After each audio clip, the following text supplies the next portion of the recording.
Two figures, one film set, and a collaboration that reveals something profound about the state of Catholicism in 2026.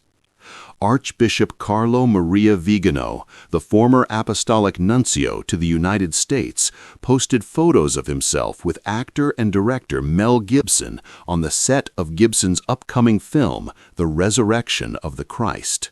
They are shown together. Gibson appears to be directing. The Archbishop watches from nearby.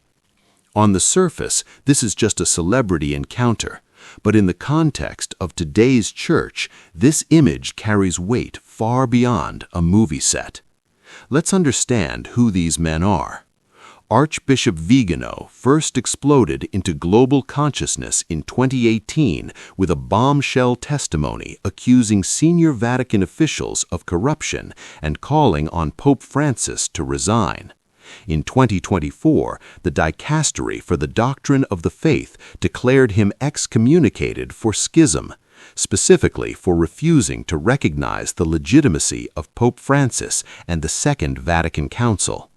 Viganò dismissed the declaration, calling it an honor to be shunned by the false post-conciliar church.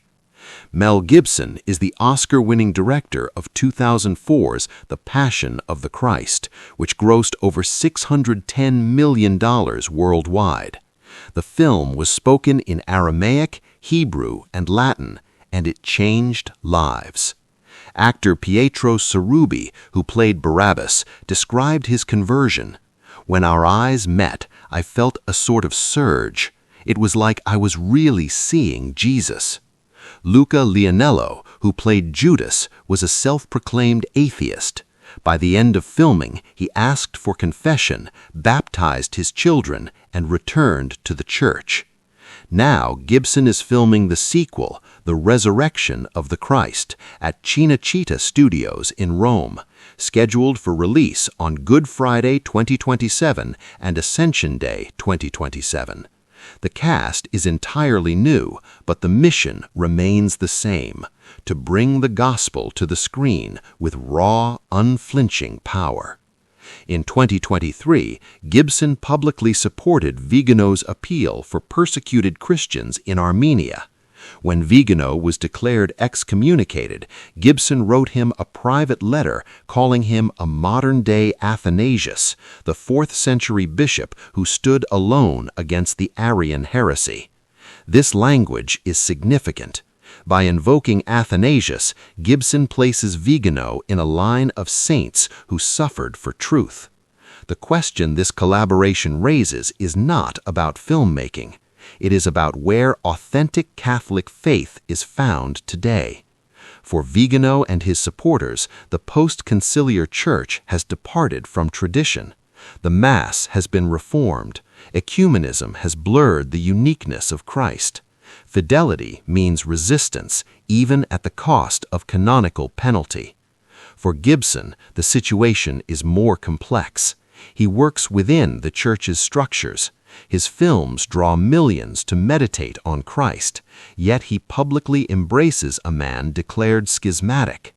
And for ordinary Catholics watching, the confusion deepens. If a bishop can be excommunicated yet celebrated by a faithful filmmaker, what does communion mean? If the official church condemns Viganò, but his popularity persists among traditional Catholics, where is the unity? The statistics tell a story. Traditional Mass attendance in the U.S. has grown by over 60% in the last decade, even as overall attendance declines. The Chart's pilgrimage draws tens of thousands. There is a hunger for the faith as it was, for continuity, for beauty, for clarity. Gibson's films feed that hunger.